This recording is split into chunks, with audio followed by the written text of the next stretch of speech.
Hi hello ನಮಸ್ತೆ ಗೆಳೆಯರೆ, ನಿಮ್ಮ ಅಗ್ರಿಟೆಕ್ ಕನ್ನಡ ಚಾನಲ್ಗೆ ಸ್ವಾಗತ ಸುಸ್ವಾಗತ. ಯಾವಾಗಲೂ ಒಂದೇ ರೀತಿಯಾದ ಬೆಳೆಗಳ ಬಗ್ಗೆ ನಿಮಗೆ ಮಾಹಿತಿ ಕೊಟ್ಟು ನಿಮಗೂ ಬೇಸರ ಆಗಿರ್ಬೋದು. ಸೊ ಆದ ಕಾರಣ ಪ್ರಥಮ ಬಾರಿಗೆ ನಮ್ಮ ಚಾನಲ್ನಲ್ಲಿ ಒಂದು ಪಾಲಿ ಹೌಸ್ನಲ್ಲಿ ಬೆಳೆಯಬಹುದಾದಂಥ ಒಂದು ಹೂವಿನ ತಳಿಗಳ ಬಗ್ಗೆ ಒಂದಷ್ಟು ಮಾಹಿತಿ, ಮತ್ತು ಪಾಲಿ ಹೌಸ್ ಮಾಡಲಿಕ್ಕೆ ಏನೆಲ್ಲ ಒಂದು ಸಬ್ಸಿಡಿ ಇರುತ್ತೆ, ಮತ್ತು 1 ಎಕರೆ ವಿಸ್ತೀರ್ಣಕ್ಕೆ ಎಷ್ಟೆಲ್ಲ ಖರ್ಚು ಬರ್ಬೋದು, ಮತ್ತು ಯಾವ ವಿಧವಾದ ವೆರೈಟೀಸ್ ಎಲ್ಲ ಇದೆ ಅಂತ ಹೇಳ್ಬಿಟ್ಟು ಈ ವಿಡಿಯೋದಲ್ಲಿ ನಿಮಗೆ ಸಂಕ್ಷಿಪ್ತವಾದ ಮಾಹಿತಿ ಕೊಡಲಿಕ್ಕೆ ಅಂತಲೇ ಬಂದಿರೋದು. ಸೊ ಇಲ್ಲಿ ನೀವು ಗಮನಿಸ್ತಾ ಇರ್ಬೋದು, ಪ್ಲಾಂಟೇಶನ್ ಬಂದು ಈಗ ಮೊನ್ನೆಯಿಂದ ಆಗಿರುವಂಥದ್ದು. ಸೊ ಈ ರೀತಿಯಲ್ಲಿದೆ ಸ್ನೇಹಿತರೆ. ಸೊ ಏನಪ್ಪ ಇದು ಇಷ್ಟು ಹೈ ಡೆನ್ಸಿಟಿಯಲ್ಲಿ ಪ್ಲಾಂಟಿಂಗ್ ಮಾಡಿದ್ದಾರೆ. ಸೊ ಇದ್ರ ಬಗ್ಗೆ ಎಲ್ಲ ಮಾಹಿತಿ ಬೇಕಂತ ಹೇಳಿದ್ರೆ ನಾವು ಇದರ ಬಗ್ಗೆ ಚೆನ್ನಾಗಿ ತಿಳುವಳಿಕೆ ಇರೋರ ಹತ್ರನೇ ಮಾತಾಡಬೇಕಾಗುತ್ತೆ. ಸೊ ಅದನ್ನ ಮಾತಾಡಿ ತಿಳಿಸುವಂಥ ಪ್ರಯತ್ನ ಈ ವಿಡಿಯೋದಲ್ಲಿರುತ್ತೆ. ದಯವಿಟ್ಟು ನಿಮ್ಮ ಸಪೋರ್ಟು ಇತ್ತೀಚಿನ ದಿನಗಳಲ್ಲಿ ಕಡಿಮೆ ಆಗ್ತಾ ಇದೆ, ರೈತರಿಗೆ ಸಪೋರ್ಟ್ ಮಾಡ್ತಾ ಇಲ್ಲ ಅಂತ ಹೇಳಿ ನಮಗೂ ಒಂಥರ ಬೇಸರ ಆಗುತ್ತೆ. ಸೊ ಸ್ವಲ್ಪ ನೋಡಿ, ನಿಮ್ಮ ಸಪೋರ್ಟು ಸಬ್ಸ್ಕ್ರಿಪ್ಷನ್ ಮುಖಾಂತರ, ಲೈಕ್ ಮುಖಾಂತರ, ಶೇರ್ ಮುಖಾಂತರ ಕೊಟ್ಟರೆ ನಾವು ಇನ್ನಷ್ಟು ಮಾಹಿತಿಗಳನ್ನ ನಿಮ್ಮ ಮುಂದೆ ತರಲಿಕ್ಕೆ ಇಷ್ಟಪಡ್ತೀರಿ ಅಂತ ಹೇಳ್ತಾ ವಿಡಿಯೋಗೆ ಹೋಗೋಣ. ಬನ್ನಿ, ಈಗ ಇನ್ನಷ್ಟು ಮಾಹಿತಿಗಳನ್ನ ಸರ್ ಹತ್ರ ತಗೋಣ. ಸರ್ ನಮಸ್ತೆ. ಸರ್ ನಮಸ್ತೆ ಸರ್, ನಿಮ್ಮ ಹೆಸರು ಮತ್ತು ನಿಮ್ಮ ಊರು ಸರ್? ನನ್ನ ಹೆಸರು ಜಗದೀಶ್ ಅಂತ. ಊರು ಬಂದು ಚೌಡದೇನಹಳ್ಳಿ, ನರಸಾಪುರ ಹೋಬಳಿ, ಕೋಲಾರ ತಾಲೂಕು. ಓಕೆ ಸರ್, ಇತ್ತೀಚಿನ ದಿನಗಳಲ್ಲಿ ನರಸಾಪುರ ಅಂತ ಹೇಳಿದ್ರೆ ಇಂಡಸ್ಟ್ರಿಯಲ್ ಡೆವಲಪ್ಮೆಂಟ್ಗೆ ತುಂಬಾ ಪ್ರಸಿದ್ಧಿ ಆಗ್ತಾ ಇದೆ. ಸೊ ಅಂತ ಒಂದು ಡೆವಲಪ್ಮೆಂಟ್ ಏರಿಯಾದಲ್ಲಿ ನೀವು ಇಷ್ಟೊಂದು ಇನ್ವೆಸ್ಟ್ಮೆಂಟ್ ಮಾಡಿ ಈ ತರ ಅಗ್ರಿಕಲ್ಚರ್ ಮಾಡ್ಬೇಕನ್ನೋದು ಏನಿದೆ ಸರ್? ಇಲ್ಲ, ಇದು ಏನು ಅಂತ ಅಂದ್ರೆ, ನಾನು ಬೇಸಿಕಲಿ ಇಂಜಿನಿಯರು. ಇವಾಗ ಅದು ಏನು ಅಂತ ಅಂದ್ರೆ, ಆ ಪ್ರೊಫೆಷನಲ್ ಬಿಟ್ಟು ನಾನು ಸಾಫ್ಟ್ವೇರ್ ಇಂಜಿನಿಯರ್ ಆಗಿದ್ದು. ಆ ಪ್ರೊಫೆಷನಲ್ ಬಿಟ್ಟು ಇದನ್ನ ಚೂಸ್ ಮಾಡಿರೋದು ಅಂದ್ರೆ, ಇಲ್ಲಿ ಏನೋ ಇದೆ, ಇಲ್ಲ ಇದ್ರಲ್ಲಿ ಈ ತರ ಮಾಡಿದ್ರೆ ಏನು ಅಭಿವೃದ್ಧಿ ಇದೆ ಅನ್ನೋ ಒಂದು ಕಾರಣಕ್ಕೆ ಸರಿ ಅದನ್ನೆಲ್ಲ ಬದಿಗಿಟ್ಟು ಇದ್ರಲ್ಲೇ ಫೋಕಸ್ ಮಾಡೋಣ ಅಂತ ಹೇಳ್ಬಿಟ್ಟು, ಯಾವಾಗೂ ರೆಗ್ಯುಲರ್ ಆಗಿ ಮಾಡೋ ಒಂದು ವ್ಯವಸಾಯ ಪದ್ಧತಿಗಿಂತನೂ ಡಿಫ್ರೆಂಟ್ ಆಗಿ ಏನಾದ್ರು ಮಾಡ್ಕೊಳ್ಳೋಣ ಅನ್ನೋ ಒಂದು ಇದರ ಕಾನ್ಸೆಪ್ಟ್ ಮೇಲೆ ಈ ಕಡೆ ಬಂದಿದೆ. ಈಗ ನಾವು ಹೊಸ ಪದ್ಧತಿಗಳನ್ನ ಅಳವಡಿಸ್ಕೊಂಡ್ರೆ ಯಾವುದೇ ಕಾರಣಕ್ಕೂ ಇದು ಕೈ ಬಿಡೋದಿಲ್ಲ ಅಂತ ಒಂದು ಇದಿದೆ. ಇವತ್ತಿನ ಮೇಜರ್ ಪ್ರಾಬ್ಲಮ್ ಬಂದು ಲೇಬರ್ ಅಲ್ಲೇ ಇರುತ್ತೆ. ಆ ಲೇಬರ್ ಇಶ್ಯೂಸ್ ನ ನಾವು ಯಾವ ತರ ಸಾಲ್ವ್ ಮಾಡ್ಕೊಬಹುದು ಅಂತ ಅಂದ್ರೆ, ಅದನ್ನ ಹೇಳ್ತಾ ಇರೋದೇನಂತ ಅಂದ್ರೆ, ಇವಾಗ ಇದು ಬಂದು ಪ್ರೊಟೆಕ್ಟೆಡ್ ಕಲ್ಟಿವೇಶನ್ಸ್ ಅಲ್ಲಿ ಇರುತ್ತೆ. ಈ ಕಲ್ಟಿವೇಶನ್ ಬಂದಾಗ ಏನಾಗುತ್ತೆ ಅಂತ ಅಂದ್ರೆ, ಇದು ಏನು ಅಂತ ಅಂದ್ರೆ, ಇನ್ವೆಸ್ಟ್ಮೆಂಟ್ ಅನ್ನೋದು ಮೊದಲಿಗೆ ತುಂಬಾ ಕಾಣಿಸುತ್ತೆ, ಬಟ್ ಅದೇ ತರ ರಿಟರ್ನ್ಸ್ ಅನ್ನೋದು ನಾವು ನೋಡಿದಾಗ, ಇದನ್ನ ನಾವು ಮಾಮೂಲಿ ನಾವು ಓಪನ್ ಫೀಲ್ಡ್ ಇಲ್ಲ ಹೊರಗಡೆ ಮಾಡೋ ವ್ಯವಸಾಯಕ್ಕಿಂತನೂ ಇದರಲ್ಲಿ ಯಾವ ತರ ಇರುತ್ತೆ ಅಂತ ಅಂದ್ರೆ, ಒಂದು ಒಳ್ಳೆ ಇನ್ಕಮ್ ಅನ್ನೋದನ್ನ ನಾವು ನೋಡ್ಬೋದು. ಇದರಲ್ಲಿ ನಾವು ಇದನ್ನ ಚೂಸ್ ಮಾಡ್ಕೊಳ್ಳೋದಕ್ಕೆ. ಆಮೇಲೆ ಇನ್ನೊಂದು, ಗೌರ್ಮೆಂಟ್ ಇಂದ ತುಂಬಾ ಒಳ್ಳೆ ಪ್ರೋತ್ಸಾಹಧನ ಸಿಗುತ್ತೆ ನಮ್ಗೆ. ಸರ್, ಈಗ ನಾನು ಮುಖ್ಯವಾಗಿ ಅದಕ್ಕೆ ಬರ್ಬೇಕಂತಿದ್ದೆ. ಯಾಕಪ್ಪ ಅಂತ ಹೇಳಿದ್ರೆ, ಪ್ರತಿಯೊಬ್ಬ ರೈತರು ಅಂತ ಹೇಳಿದ್ರೆ, ಈಗ ದೊಡ್ಡ ರೈತರಿಂದ ಚಿಕ್ಕ ರೈತರು, ಅತಿ ಸಣ್ಣ ರೈತರು, ಈ ರೀತಿಯಾಗಿ ಒಂದು ಇದರಲ್ಲಿ ಇರ್ತಾರೆ. ಸೊ ಅತಿ ಸಣ್ಣ ರೈತರು ಬಂದ್ರು ಇದ್ರ ಬಗ್ಗೆ ಯೋಚನೆ ಮಾಡೋದೇ ಬೇಡ ಅಂತ ಇರ್ತಾರೆ. ಸೊ ಸ್ವಲ್ಪ ಉನ್ನತ ಮಟ್ಟದಲ್ಲಿರುವಂತ ರೈತರೆಲ್ಲ ಬಂದು ಆಲ್ಮೋಸ್ಟ್ ಇದನ್ನೆಲ್ಲ ಮಾಡಿ ಚೆನ್ನಾಗಿ ಸಕ್ಸಸ್ ಆಗಿ ಇನ್ನಷ್ಟು ದುಡಿಮೆ ಮಾಡಿರ್ತಾರೆ. ಸೊ ಈ ಮಧ್ಯಮ ವರ್ಗದ ರೈತರಿಗೆ ಏನಪ್ಪಾ ಅಂತ ಹೇಳಿದ್ರೆ, ಸೊ ಇದನ್ನ ನಾವು ಮಾಡ್ಬೋದೇನೋ, ಎಲ್ಲಾದ್ರೂ ಒಂದು 1/2 ಎಕರೆ ಮಾಡಿ ನಾವು ಸಕ್ಸಸ್ ಆಗ್ಬೋದೇನೋ ಅಂತ ಮನ್ಸಲ್ಲಿರುತ್ತೆ. ಬಟ್ ಇಷ್ಟು ಇನ್ವೆಸ್ಟ್ ಮಾಡಿ ನಾವು ಫೈಲೂರ್ ಆದ್ರೆ ಅಂತ ಎದುರ್ಕೊಂಡು ಸುಮಾರು ಜನ ಇನ್ನ ಈ ಪಾಲಿ ಹೌಸ್ ವಿಚಾರಕ್ಕೆ ಕೈ ಹಾಕ್ದಿರಾ ಇರ್ತಾರೆ. ಸೊ ಅಂತವ್ರಿಗೆಲ್ಲ ಒಂದು ಉಪಯುಕ್ತಕರವಾಗಿರ್ಲಿ ಅಂತ ನಿಮ್ಮ ಹತ್ರ ಮಾಹಿತಿ ತಗೊಂತೀನಿ ಸರ್. ಈಗ 1 ಎಕರೆ ವಿಸ್ತೀರ್ಣಕ್ಕೆ ನಾವು ಮಾಡೋದಾದ್ರೆ ಸೊ ಎಷ್ಟು ಖರ್ಚು ಬರುತ್ತೆ, ಒಟ್ಟಾರೆ ಖರ್ಚು ಸರ್? ಇವಾಗ ಇದು 1 ಎಕರೆ ಬರೀ ಪಾಲಿ ಹೌಸ್ ಅನ್ನ ನಾವು ನಿರ್ಮಾಣ ಮಾಡ್ಬೇಕಾದ್ರೆ 40 ಲಕ್ಷ ಅಂತ ಗೌರ್ಮೆಂಟ್ ಅವರು ಫಿಕ್ಸ್ ಮಾಡಿ ಇಟ್ಟಿದ್ದಾರೆ. ಅದು 40 ಲಕ್ಷ ಅಂತ ಫಿಕ್ಸ್ ಆಗಿದ್ದು. 40 ಲಕ್ಷ ಯಾವ ತರ ಅಂತ ಅಂದ್ರೆ, 1 ಸ್ಕ್ವೇರ್ ಮೀಟರ್ಗೆ 1,000 ತರ ಸಬ್ಸಿಡಿ ಅಂತ ಅಲ್ಲ, ಅವ್ರು ಫಿಕ್ಸ್ ಮಾಡಿರೋ ಅಂತ ಹಣ. ಈ ಖರ್ಚಲ್ಲಿ ಈ ಪಾಲಿ ಹೌಸ್ ನ ನಿರ್ಮಾಣ ಮಾಡಬಹುದು ಅಂತ. ಇದಕ್ಕೇನು 10 ಗುಂಟೆಗೂ ಕೊಡ್ತಾರೆ, 5 ಗುಂಟೆಗೂ ಕೊಡ್ತಾರೆ, 20 ಗುಂಟೆಗೂ ಕೊಡ್ತಾರೆ, ಮತ್ತೆ ನೀವು 1 ಎಕರೆಗೂ ಕೊಡ್ತಾರೆ. ಗೌರ್ಮೆಂಟ್ ಇಂದ ಏನು ಆಗಿದೆ ಅಂತ ಅಂದ್ರೆ, ಇವಾಗ NHB ಅಂತ ಇದೆ, ನ್ಯಾಷನಲ್ ಹಾರ್ಟಿಕಲ್ಚರ್ ಡಿಪಾರ್ಟ್ಮೆಂಟ್, ಮತ್ತೆ ನಮ್ ಸ್ಟೇಟ್ ಇದೆ. ಈ ತರ ಹಲವಾರು ಭಾಗಗಳಲ್ಲಿ ಇದೆ ಇದನ್ನ ತಗೊಳೋದು. NHB ಹೋದ್ರೆ, ನ್ಯಾಷನಲ್ ಹಾರ್ಟಿಕಲ್ಚರ್ ಬೋರ್ಡ್ ಹೋದ್ರೆ ಅದು ಕಂಪಲ್ಸರಿ ನಾವು ಲೋನ್ಗೆ ಹೋಗ್ಲೇಬೇಕಾಗಿದೆ.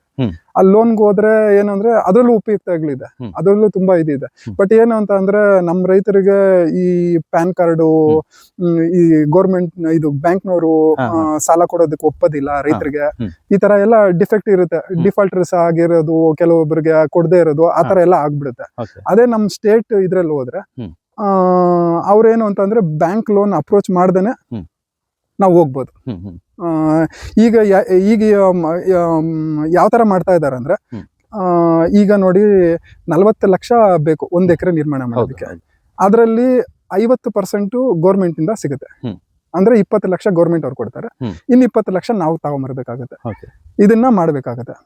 ಅದನ್ನ ಇವಾಗ ಫ್ಯಾಬ್ರಿಕೇಟರ್ ಎಂಪ್ಯಾನಲ್ಡ್ ಫ್ಯಾಬ್ರಿಕೇಟರ್ಗಳಂತ ಇರ್ತಾರೆ, ಅವ್ರ ಹತ್ರ ಹೋದಾಗ ಕೆಲವರು ನಾವೇ ಸಬ್ಸಿಡಿ ಕ್ಲೇಮ್ ಮಾಡ್ಕೊಂತೀರಿ, ನೀವ್ 20 ಲಕ್ಷ ಕೊಡಿ, 20 ಲಕ್ಷ ನಾವು ಹಾಕೊಂಡು ನಾವು ಮಾಡ್ತೀವಿ, ಮಿಕ್ಕಿದ್ದು ನಾವು ಸಬ್ಸಿಡಿ ಬಂದಾಗ ಅದನ್ನ ನಾವು ಡೈರೆಕ್ಟ್ ಆಗಿ ತಗೊಳ್ತೀರಿ ಅಂತಾನು ಆ ತರನು ಇದಾರೆ.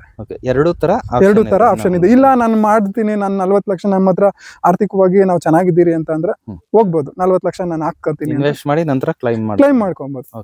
ಇಲ್ಲ ನಾನು ಆಗೋದಿಲ್ಲ ಅಂತ ಅಂದ್ರೆ ಅವ್ರೇನೋ ಮಾಡ್ತಾರೆ, ಅವ್ರು ಫ್ಯಾಬ್ರಿಕೇಟರ್ ಅವರು ಸ್ವಲ್ಪ ಅಡ್ಜಸ್ಟ್ ಮಾಡ್ಕೊಂಡು ಅವ್ರಿಗೂನು ಈ ಸ್ಟ್ರಕ್ಚರು ಈ ಇದ್ರಲ್ಲೆಲ್ಲ ಕೆಲವೊಂದು ಕಂಪ್ನಿಗಳವರು ಅವ್ರಿಗೂನು ಕೆಲವೊಂದು ಟೈಮ್ ಕೊಟ್ಟಿರ್ತಾರೆ.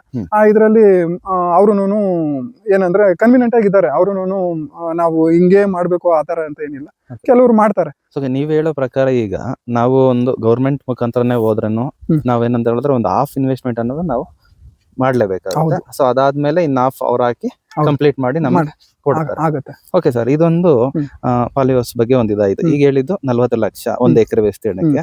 ಅದರಲ್ಲಿ ಬಂದು ಇವಾಗ 10 ಗುಂಟೆಗೂ ಮಾಡ್ಕೊಡ್ತಾರೆ. 10 ಗುಂಟೆಗೂ ಮಾಡ್ಕೊಡ್ತಾರೆ ಖಂಡಿತ.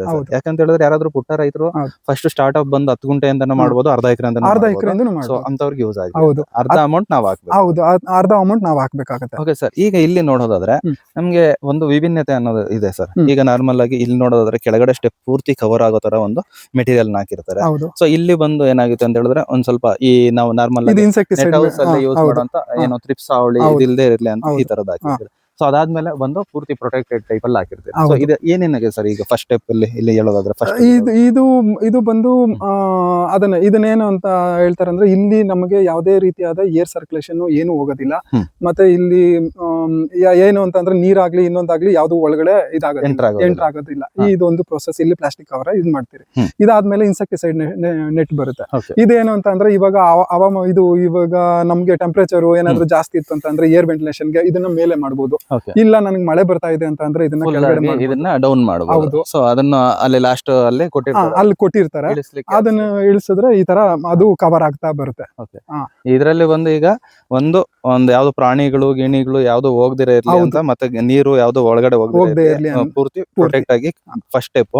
ನೆಕ್ಸ್ಟ್ ಸ್ಟೆಪ್ ಅಲ್ಲಿ ಇನ್ಸೆಕ್ಟ್ಸ್ ಅಂದ್ರೆ ಈ ಥ್ರಿಪ್ಸ್, ಮೈಟ್ಸ್, ಸಕ್ಕಿಂಗ್ ಪೆಸ್ಟ್ ಯಾವ್ದು ಹೋಗದೆ ಇರ್ಲಿ ಅಂತ. ಸೊ ಇದು ಬಂದು ಮಳೆಗೆ ಪ್ರೊಟೆಕ್ಷನ್, ಮಳೆಗೆ ಮತ್ತೆ ವೆಂಟಿಲೇಷನ್ ಬೇಕಾದಲ್ಲಿ ಎತ್ಕೋಬಹುದು, ಬೇಡ ಅಂತ ಹೇಳಿದ್ರೆ ಪೂರ್ತಿ ಕೆಳಗಡೆ ಬಿಡ್ಬೋದು.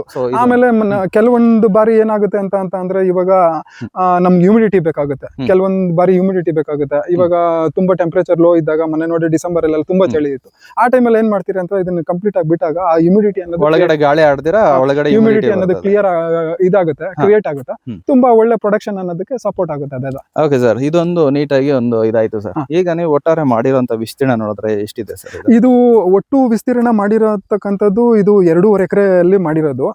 ಅಂದ್ರೆ ಗೌರ್ಮೆಂಟ್ ಅವರು 2.5 ಎಕರೆ ಕೊಟ್ಟಿದ್ದಾರೆ ನಮ್ಗೆ. ನಾನು ಇದನ್ನ 3 ಎಕರೆ ತನಕ ವಿಸ್ತೀರ್ಣ ಮಾಡ್ಕೊಂಡಿದ್ದೀನಿ. ಇನ್ನೊಂದು ಅರ್ಧ ಎಕರೆ ನಾನು ಏನ್ ಮಾಡ್ಬೇಕು ಅದಕ್ಕೆ ನಾನು ಹೋಗಿದ್ದೀನಿ. ಓಕೆ ಸರ್, ಈಗ ಇಲ್ಲಿ ನೋಡೋದಾದ್ರೆ ಫಸ್ಟ್ ಅಲ್ಲೆಲ್ಲ ನಾವು ಈ ಪಾಲಿ ಹೌಸ್ ಇದು ಬಂದಾಗ ಎಲ್ಲಾದ್ರೂ ಪಾಲಿ ಹೌಸ್ ಹೋಗ್ಬೇಕಂದ್ರೆ ಎದರಿಕೆ, ಅವ್ರು ಹಲೋ ಕೂಡ ಮಾಡ್ತಾ ಇರ್ಲಿಲ್ಲ. ಫಸ್ಟ್ ಸ್ಟೆಪ್ ಇಲ್ಲಿ ಒಳಗಡೆ ಬರ್ಬೇಕು, ಅದಾದ ನಂತರ ಇಲ್ಲೇನೋ ಒಂದು ಇದೆಲ್ಲ ಇಟ್ಟಿರ್ತಾ ಇದ್ರು, ಕಾಲ್ ತೊಳ್ಕೊಳ್ಳೋದು, ಬಟ್ಟೆ ಎಲ್ಲ ಕ್ಲೀನ್ ಆಗಿ ಉದುರ್ಸ್ಕೊಂಡು ಬರ್ಬೇಕು ಅಂತ ಒಂದು ರಿಸ್ಟ್ರಿಕ್ಷನ್ಸ್ ಎಲ್ಲ ಇರ್ತಾ ಇದ್ರು. ಸೊ ಆ ಸ್ಟೆಪ್ಸ್ ಎಲ್ಲ ಏನಕ್ಕೆ ಅಂತ ಅದು ಏನು ಅಂತ ಅಂದ್ರೆ ಇದನ್ನ ಸೇಮ್ ಈ ಟ್ರಿಪ್ಸ್, ಮೈಟ್ಸ್, ಕೆಲವೊಂದು ಇನ್ಸೆಕ್ಟಿಸೈಡ್ ಏನೇನಿದೆ ಆ ರೋಗ ರುಜಿನ ಏನು ಒಳಗಡೆ ಹೋಗದೆ ಇರೋ ತರ ಇರ್ಲಿ, ಇದನ್ನ ಮಾಡಿರೋದು ಇದೊಂದು ಪ್ರೊಟೆಕ್ಟೆಡ್ ಕಲ್ಟಿವೇಶನ್ ಅಂತ. ಈಗ ಇದನ್ನು ನಾವು ಮಾಡ್ತೀರಿ, ಇಲ್ಲೇನು ಇವಾಗ ಇನ್ನು ಇದನ್ನ ಮಾಡ್ಬೇಕು, ಇದನ್ನು ನಾವು ಇದಕ್ ಮಾಡ್ಲೇಬೇಕು, ತಗೋತೀರಿ ಮಾಡ್ಬೇಕು, ಮಾಡಿಲ್ಲ ಅಷ್ಟೇ. ಇದು ಸ್ವಲ್ಪ ಬೇಗ ಮಾಡ್ಬೇಕು ಅಂತ, ಸೀಸನ್ ನಮ್ಗೆ ಹೂವು ಬೇಗ ಸೀಸನ್ ಬರ್ಲಿ ಅಂತ ನಾವು ಸ್ವಲ್ಪ ಬೇಗ ಮಾಡ್ತಾ ಇದ್ದೀವಿ. ನಿಮ್ಗೆ ಈಗ ಟೈಮ್ ಕಡಿಮೆ ಇದೆ ಅಂತ ಹೇಳ್ಬಿಟ್ಟು ಸ್ವಲ್ಪ ಬೇಗ ಮಾಡ್ತಿದ್ದಾರೆ. ಸೊ ಓಕೆ ಸರ್, ಇದೆಲ್ಲ ಒಂದು ಹೊರಗಡೆ ಸ್ಟ್ರಕ್ಚರ್ ಆಯ್ತು. ನಾವು ಒಳಗಿನ ಸ್ಟ್ರಕ್ಚರ್ ವಿಚಾರಕ್ಕೆ ಬಂದಾಗ ಇಲ್ಲಿ ಗಮನಿಸೋದಾದ್ರೆ ಮತ್ತೆ ಇದ್ರ ಮೇಲೆ ಒಂದು ಲೇಯರ್ ಇದೆ, ಮೆಸ್ ಲೇಯರ್. ಸೊ ಇದನ್ನ ಇವೇನ ಆಪ್ಷನ್ ಅಲ್ಲಿ ಹಾಕೋದಾ ಅಥವಾ ಏನಾದ್ರು? ಇಲ್ಲ, ಇದು ಕಂಪಲ್ಸರಿ ಇದ್ದೇ ಇರುತ್ತೆ. ಇದು ಕಂಪಲ್ಸರಿ ಇದ್ದೇ ಇರುತ್ತೆ ಸರ್. ಅದು ಹಾಕುವಂತ ಕಾರಣ ಇದು ಯಾಕಂತ ಅಂದ್ರೆ ನಾವು ಪಾಲಿ ಹೌಸ್ ಗಂತ ಹೋದಾಗ ಇದು ಅದ್ರ ಏನಂತ ಅಂದ್ರೆ ಇದು ಎಲ್ಲ ಬೇಸಿಕ್ ನೀಡ್ ಅಂತಾನೆ ಹಾಕಿ ಇಟ್ಟಿರ್ತಾನೆ. ಇದನ್ನ ನಾವು ಅವನು ಫ್ಯಾಬ್ರಿಕೇಟರ್ ಅವರು ಹಾಕಿ ಕೊಡ್ತಾರೆ. ಇದೆಲ್ಲ ಇದ್ರೇನೆ ನಮ್ಗೆ ಇದಕ್ಕೆ ಸಬ್ಸಿಡಿ ಅಂತ ಕೊಡೋದು, ಆತರ. ಈ ನೆಟ್ ಸರ್ ಇದನ್ನ ಯಾವಾಗ್ಲೂ ಇದೇ ರೀತಿನೇ ಇರುತ್ತಾ ಅಥವಾ ಇಲ್ಲ? ಈಗ ಏನಾಗುತ್ತೆ ಅಂತ ಅಂದ್ರೆ ಹ್ಮ್. ಇವಾಗ ನಾವು ಗಿಡ ಉಣಿತೀರಿ ಹ್ಮ್. ಇದು ಬಿಸಿಲು ಜಾಸ್ತಿ ಬರಬಾರ್ದು ಅಂತ ಹೇಳಿ ಹ್ಮ್. ಒಂದು 10 ದಿನದ ಮಟ್ಟಿಗೆ ಇದನ್ನೇನ್ ಮಾಡ್ತೀರಿ ಅಂತ ಅಂದ್ರೆ ಇದು ಫುಲ್ ಓಪನ್ ಮಾಡ್ಬಿಡ್ತೀರಿ. ಓಕೆ, ನಮ್ಗೆ ಇವಾಗ ಒಂದು ಬೆಳಕಿನ ಅಂದ್ರೆ ಲೈಟ್ ಯಾವ ಮಟ್ಟಕ್ಕೆ ಬೇಕು, ಹ್ಮ್. ಯಥೇಚ್ಛವಾಗಿ ಬೇಕಂದ್ರೆ ಇದನ್ನ ತೆಗೆದು ಹಾಕೋದು, ಹೌದು ಕಡಿಮೆ ಬೇಕಂತ ಹೇಳಿದ್ರೆ ಇದನ್ನ ಹೌದು, close ಹೌದು. ಮಾಡುವಂಥದ್ದು. ಇದು ಯಾವ ತರ ಇದ್ ಮಾಡುತ್ತೆ ಅಂತಂದ್ರೆ ಹ್ಮ್. ಡೈರೆಕ್ಟ್ ಆಗಿ ಬೀಳೋ ಅಂತ ಏನು ಕಿರಣಗಳೇನಿರುತ್ತೆ, ಹ್ಮ್. ಇಲ್ಲ ಏನು ಬಿಸಿ ಜಾಸ್ತಿ ಆಗುತ್ತೆ ಅನ್ನೋ ಒಂದು ಇದ್ರಲ್ಲಿ ಹ್ಮ್. ನಾವ್ ಇದನ್ನ ಕ್ಲೋಸ್ ಮಾಡ್ಬೋದು. ಈ ನೆಟ್ ನ ಕ್ಲೋಸ್ ಮಾಡ್ತೀವಿ. ಕ್ಲೋಸ್ ಮಾಡಬಹುದು. ಓಕೆ ಸರ್, ಇಲ್ಲಿ ಕೊಟ್ಟಿರುವಂತದ್ದು ಹೌದು ಈ ಹಗ್ಗ ಬಂದು ಹೌದು ಆ ಒಂದು ಆ ಕಡೆ ಈ ಕಡೆ ಇರೋಂಥದನ್ನ ಹೌದು. ಸರಿಸ್ಲಿಕ್ಕೆ ಅಂತಾನೆ ಹೌದು. ಕೊಟ್ಟಿರ್ತಾರೆ. ಹಾ.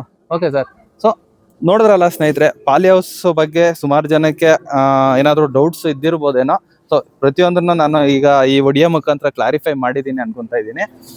ಗೊತ್ತಲ್ವಾ, ಏನಾದ್ರು ನಿಮ್ಗೆ ಈ ವಿಡಿಯೋ ಉಪಯುಕ್ತವಾಗಿತ್ತು, ಮಾಹಿತಿ ಇನ್ಫಾರ್ಮೇಟಿವ್ ಅನ್ಸಿದ್ರೆ ದಯವಿಟ್ಟು ಚಾನಲ್ನ ಸಬ್ಸ್ಕ್ರೈಬ್ ಮಾಡ್ಕೊಳ್ಳಿ, ಮತ್ತೆ ವಿಡಿಯೋಸ್ನ ಲೈಕ್ ಮಾಡಿ ಶೇರ್ ಮಾಡಿ. ಇನ್ನು ಮುಂದಿನ ಭಾಗದಲ್ಲಿ ಬಂದು ಸೊ ಏನೆಲ್ಲ ಒಂದು ಬೆಳೆಗಳನ್ನ ಹಾಕಿರ್ತಾರೆ, ಸೊ ಯಾವ್ದೆಲ್ಲ ಒಂದು ವೆರೈಟಿಗಳನ್ನ ಹಾಕಿರ್ತಾರೆ ಅನ್ನೋದು ಬರುತ್ತೆ. ದಯವಿಟ್ಟು ವಿಡಿಯೋಗೋಸ್ಕರ ವೆಯ್ಟ್ ಮಾಡ್ತೀನಿ ಅನ್ನೋರು ದಯವಿಟ್ಟು ಕಾಮೆಂಟ್ ಹಾಕಿ ಅಂತ ಹೇಳ್ತಾ ಈ ವಿಡಿಯೋ ಇಲ್ಲಿಗೆ ಮುಗಿಸ್ತಾ ಇದ್ದೀನಿ. ಸರ್, ಒಂದು ಪಾಲಿ ಹೌಸ್ ಬಗೆಗಿನ ಒಂದು ಸಂಕ್ಷಿಪ್ತವಾದ ಮಾಹಿತಿ ನಮ್ಮ ಜೊತೆ ಹಂಚ್ಕೊಂಡಿದ್ದಕ್ಕೆ ನಿಮಗೆ ಧನ್ಯವಾದಗಳು ಸರ್.